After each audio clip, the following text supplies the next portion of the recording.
Okay mga ka-master, welcome again to ka-master TV. And today, isa na naman topic yung ating pag-uusapan about transformers. So, may nauna na tayong discussions about transformer na part 1 and part 2, which is yung part 1 natin is yung basic working principles ng ating mga transformer. And then yung part 2 natin is yung polarity of transformer. Doon itunuro ko sa inyo yung pag-check ng polarity ng ating mga transformer. Dito naman sa video ito, ituturo ko sa inyo yung transformer banking na tinatawag. So, malalaman nyo dito kung ano nga ba yung transformer banking and then bakit ba tayo nagbabank ng ating mga transformer. So, okay.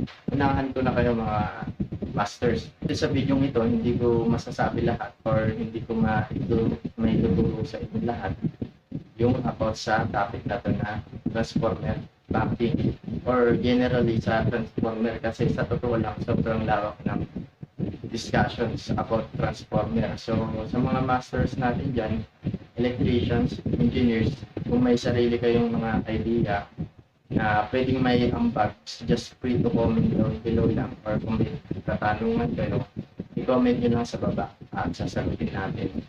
So sa mga masters natin dyan na may idea about dito sa topic na to, pwede kayong mag-comment sa ating comment section para matuto rin yung iba natin mga kabaro. So, what is transformer banking mga ka-masters? Yung transformer banking, ito yung from single phase, ibabank natin yung transformer para maging 3-phase output na yung ating mga transformer. So, bakit ba natin ginagawa ito? O, ba't ba tayo nagbabank ng transformer from single phase to 3-phase? Kasi mga ka-master, yung demand ng ating mga industrial or commercial is 3-phase supply. 3-phase supply dahil kalimitan ginagamit ng ating mga high rating equipment sa ating industrial is 3-phase din. 3-phase din yung kailangan mong supply sa kanya like induction motor. So gumagamit tayo ng 3-phase supply dahil mas maraming advantages ito unlike sa ating single phase supply. So bakit ba tayo nagbabank ng ating mga transformer? Ginagawa natin yung pagbabank ng ating mga transformer from single phase to 3-phase dahil sa ilang kadahilanan or ilang advantages ito. Dahil ang sabi, yung 3 single phase bank of transformer is cost less than around 15% of 3-phase bank of transformer. So ano pang pagkakaiba ng 3 single phase bank of transformer dun sa 3-phase bank of transformer? So yung 3 single phase transformer, yun yung single phase transformer na hindi pa nakabank or magkakahiwalay pa. So tatlong single phase transformer yon. Yung 3-phase bank of transformer naman is yung already bank na transformer o yung nasa isang unit na yung 3-phase transformer. So ito yung susuplayan mo na lang siya. So ano pa yung ilan sa mga advantages ng 3 single phase bank of transformer natin sa 3-phase bank transformer? So doon naman sa size natin, syempre mas maliit yung 3 single phase transformer or mas maliit yung single phase transformer natin kaysa dun sa nakabank na natin na 3-phase transformer. Kaya naman yung transportation nun is mas madali para kay single phase transformer kasi hiwa-hiwalay nga siya. So yung 3-phase transformer is masyadong malaki yung space nun or malaki yung unit na yon kumpara sa ating 3 single phase bank of transformer o yung hiwa-hiwalay pa. Syempre dahil hiwa-hiwalay siya, in terms of installation naman, lalo na sa mga heights or sa mga poste, mas madaling i-install yung hiwa-hiwalay na single phase transformer. So doon na lang siya ibabang sa taas kaysa naman dun sa ating already made na 3-phase transformer. So yan yung mga ilang advantages ng ating mga 3-phase transformer or 3 single phase bank of transformer. Isa pa dun sa advantages ng ating mga 3 single phase bank of transformer natin kumpara dun sa ating 3-phase bank of transformer is yung kapag ka nasira tong isa sa mga unit ng 3 single phase bank of transformer is pwede pa natin magamit yung natitirang dalawa using open delta connections or configurations. Mamaya ituturo ko sa inyo kung ano ba yung open delta na yan. And unlike dun sa ating 3-phase bank of transformer na kapag ka nasira yung kahit isa sa mga winding niya, the whole unit or the buong transformer is for replacement na kaagad. So sa transformer natin, meron tayong tinatawag na two common configurations, which is ito yung Y and delta. Dito muna tayo sa delta natin, dito sa ating representations. Yung delta natin, it is Greek triangle symbols called delta. Ito siya sa representations, is para lang siyang symbols ng or symbol lang siya ng triangle. So sundan nyo sa ating representations. Ito si ating coil phase A, ayun yung ating phase B coil, and then yung ating phase C. So sundan nyo ulit sa representations. Ito si ating X1 or H1, ito si ating H2 ng phase A, ito si H1, H2 ng phase B natin, and ito naman si H1, H2 ng ating phase C. So yung flow of current dito sa ating delta is parang ganito lang. For example, sa letter A natin manggagaling yung flow current natin from letter A, papunta siya kay letter B, then papunta kay letter C, then pabalik kay letter A. So sa susunod natin mga discussions, ipapaliwanag pa natin, i-emphasize pa natin yung flow of current dito sa delta transformer natin or sa Y transformer natin. So yung voltage niya naman dito sa ating delta is line voltage is equal to phase voltage. Dito naman sa ating Y, ito, tignan nyo ulit sa ating representations, it is just English letter Y symbol. So sundan nyo ulit, ito yung ating tatlong coil, ito yung ating phase A, ito yung ating phase B, ito yung ating phase C. So ang flow of current niya naman, kung susuplayan mo si Y, o ito yung primary. So for example, from letter A yung current natin papunta kay neutral, dahil naka center tap lang pala si neutral natin. So yung ito palang connections ng ating neutral, kung lahat ng H2 ng ating 3-phase na si phase A, B, C is naka center tap lang. So yung flow of current niya, for example, sa letter A manggagaling, from letter A papunta siya dun sa center tap, which is lalabas sa neutral. So kung gagamitin natin yung neutral, and then yung phase voltage naman ni neutral na ni Y natin is ganun din, katulad sa delta. Phase voltage is equal to line voltage divided by square root of 3, or line voltage is equal to phase voltage times square root of 3. Yan yung dalawang common configurations ng ating mga transformers, or gagamitin natin yan sa ating transformer banking. May representation ako dyan mga masters. Meron tayong tatlong transformer dyan. Yan yung transformer na yung tinatawag na 2 bushing transformer, dahil meron tayong 2 bushing sa line side natin na H1 and H2.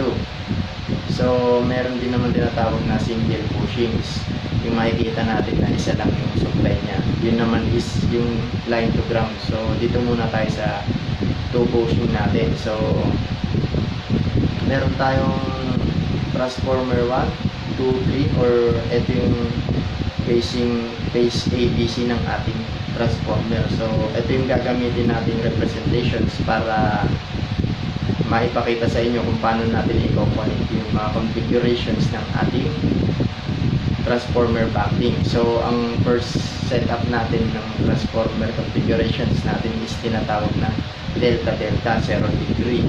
So wala siyang shifting, in phase siya from primary and secondary, in phase yung kanyang phasing. So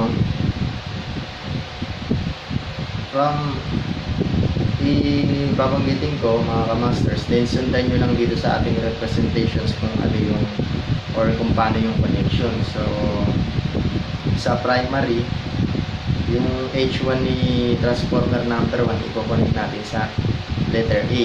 Then yung H2 ng transformer number 1 natin itatap natin dun sa H1 naman ng ating transformer number 2 yan sa representations. And then susupply natin yan, itatap natin naman ngayon yan sa B or line 2 kasi nga base B siya or line 2. So yung kabilang terminals niya naman, yung H2 ng ating transformer number 2 itatap naman natin dun sa H1 ng transformer ng ating transformer number 3, and then susupply naman natin siya dun sa letter C, itatap natin siya sa letter C. So yung H1 naman ng ating transformer number 3 is itatap naman natin dun sa yung H2 ng transformer number 3 natin, itatap naman natin siya dun sa pabalik sa letter K. So paikot siya, kung i-analyze ko yung diagram, paikot siya. So parang yun nga yung sinasabi natin delta, umikot lang yung kanyang winding, then sinupplyan natin siya. So yan yung connections para sa ating primary sides ng ating transformer. Dito naman tayo sa secondary side ng ating transformer. So since subtractive yung ating transformer, meron niyang tatlong terminal, magbibilang tayo from right to left. So from right is X, nandyan si X1, and then X2, X3 dun sa kabilang dulo, so or sa left side. So si X1 natin mga ka-master, sundan nyo na lang dyan, idediretso na agad natin siya papunta ng X3 ng ating transformer, and then susupplyan natin siya ng line 1 or i-tatap natin siya papunta dun sa ating line 1 nandiyan sa nakalagay sa ating diagram. And then si X3 naman ng ating transformer number 1, itatap natin siya papunta dun kay X1 ng ating transformer number 2, and then itatap naman natin siya dun sa line 2 or dun sa ating letter B. And then si X2 naman ng ating transformer number 2 or X3 ng ating transformer number 2, itatap naman natin siya dun sa X1 naman ng transformer number 3 natin, and then i-connect natin siya dun sa line 3 natin, which is yung letter C. Yan yung diagram ng ating delta-delta connection. So dito tayo sa example number 2 natin ng ating transformer bonding natin, which is ito is delta-delta pa rin. Ang kaibahan lang nito is may phase shifting na siya dun sa kanyang secondary. So ito yung tinatawag na delta-delta connections 180 degree.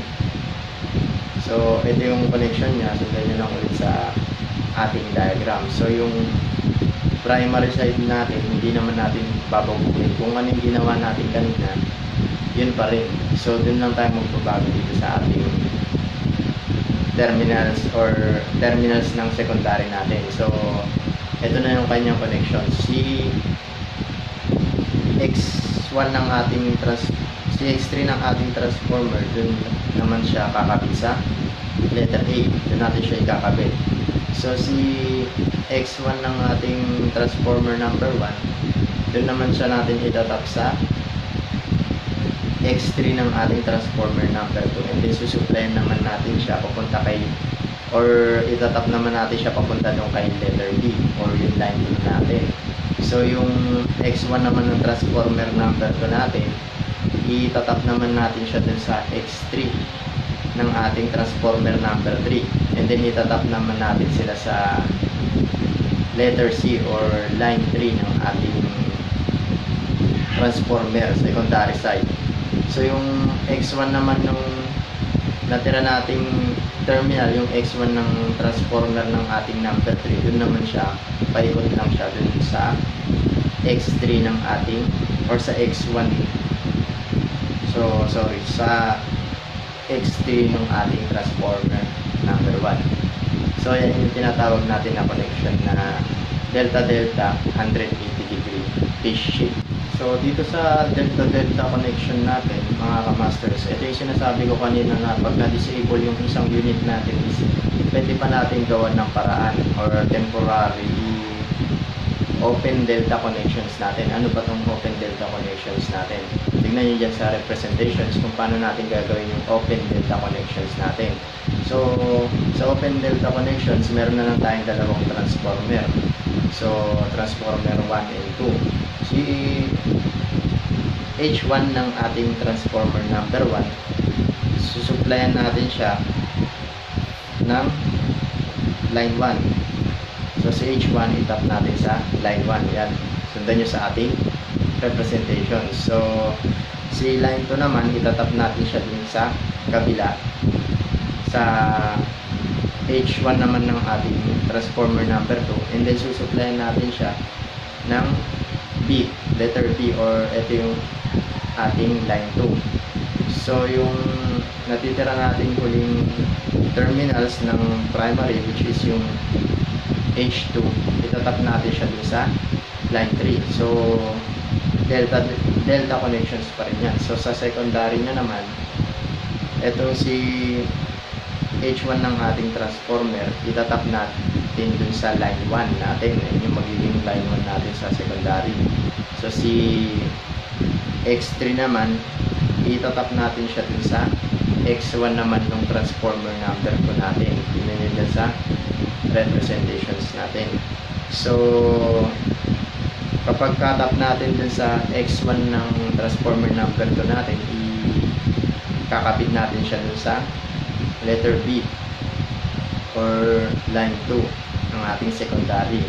And then yung natitira naman natin na X3 ng ating secondary, itatap naman natin siya dun sa line 3 natin. Yan yung magiging line 3 natin. So ayun yung ginagawa kapag ka emergencies o na-disable yung ating isang transformer. So ang disadvantages naman yan is bababa yung capacity ng ating total supply. So kasi nabawasan na yung ating transformer. Okay, dito tayo sa pang-apat na examples ng ating transformer banking. So ang setup natin dito is tinatawag na Y delta, dahil Y ang primary niya and ang secondary niya naman is delta connections. So kung mapapansin nyo dyan sa ating representations, ang supply na natin is 4 wire na. Ibig sabihin meron siyang neutral dahil nga si Y is kailangan ng neutral or may ground din siya. So dito tayo sa ating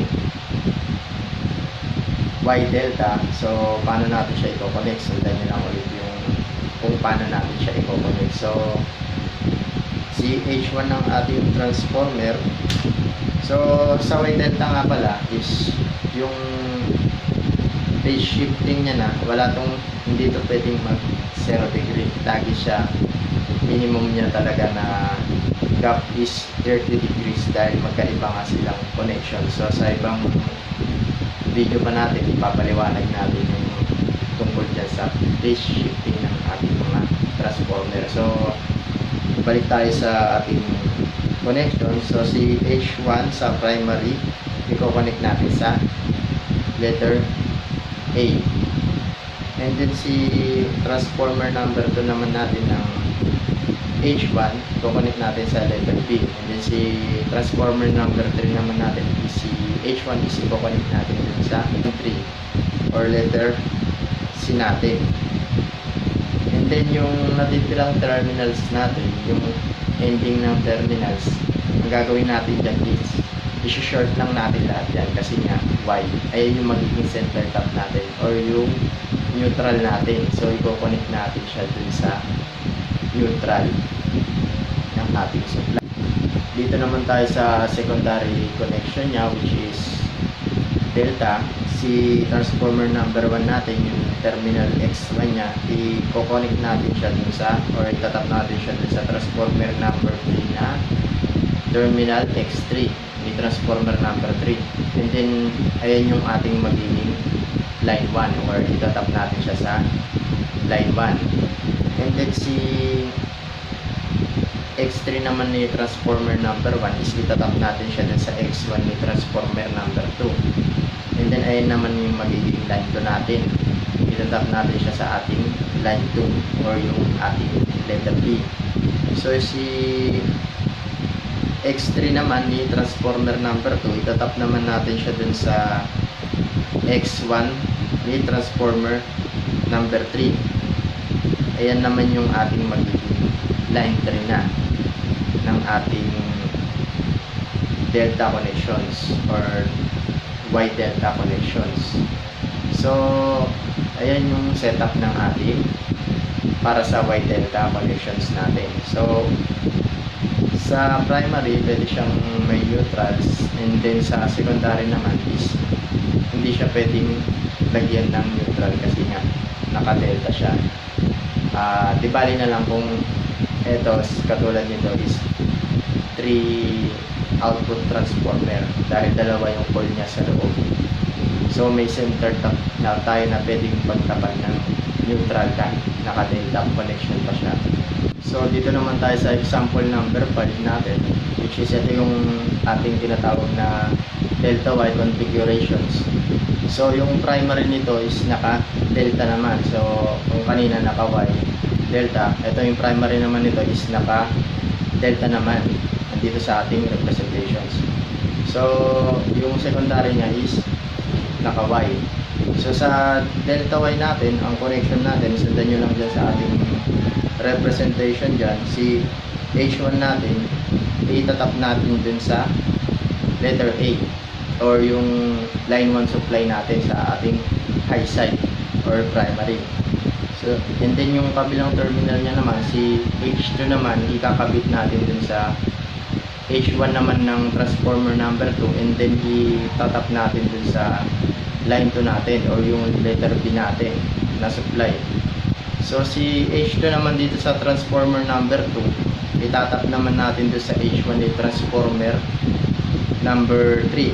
So ayan yung ating susuplayan ng line 2, line 3 natin, or yung letter C. So yung natitirang terminal naman natin, iikot lang yung papunta dun sa letter A dahil nga delta ito. So dito naman sa secondary nya, sa Y, lahat ng H2 terminal ng output transformer, or H3 kung 3 output transformer ito, lahat ng H3 natin is short circuit lang natin. Ito yung magiging center tap natin, or neutral. And then yung transformer number 1 natin, yun yung ating magiging line 1, yung X1 nun. Tapos yung X1 naman ng kabila, si transformer number 2, yun yung ating magiging X2. And then yung sa transformer number 3 naman natin, yun yung magiging yun yung magiging line 3 natin. And then yung center tap natin, yun yung pinaka magiging neutral natin. So ang advantages nitong Y natin sa secondary, pwede siyang mahati yung voltage. So kung may line voltage ka na 240, kung itatap mo ito sa neutral, makakakuha ka ng 120 line voltage. So yan yung neutral configurations natin ng transformer banking. So hanggang dyan na lang muna yung example natin ng ating transformer banking, dahil marami pang iba't ibang examples ng configurations ng ating transformer banking. So okay mga ka-master, hanggang dito na lang muna. Kung nagustuhan nyo yung tutorial natin ngayon about transformer banking, just like, share, and subscribe para ma-update pa kayo dun sa iba pa nating video tutorial na gagawin pa. Okay, thanks for watching.